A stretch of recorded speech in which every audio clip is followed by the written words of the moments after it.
san ni na koye tun jiya. Soyayyar ki ita ke haskake zuciya, rana da wata su ne ke haskake duniya.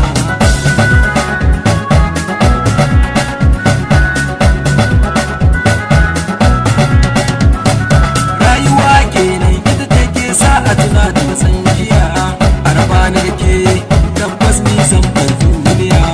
Domin sanki shi ne ya kamin zuciya, bani masoyin gaskiya ayyana da kyau kun sani.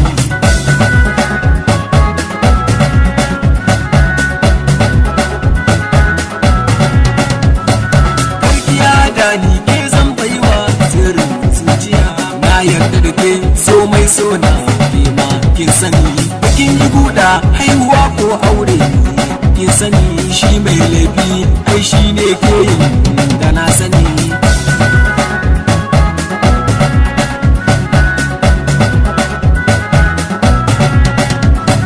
So yana da daɗi na san kuma kowa ya sani, in ba a dace ba shi ne ke sa ayyo da na sani.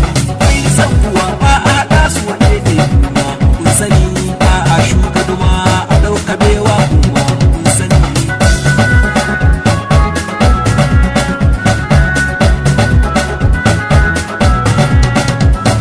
So sinadari ba a gani ne kuma kun sani, ba ni mantawa lahira ta inda nake tuni. Duk abin da ka yi wata rana shi ne za a yi tuni, duniya kenan wata rana ni ne za a yi tuni.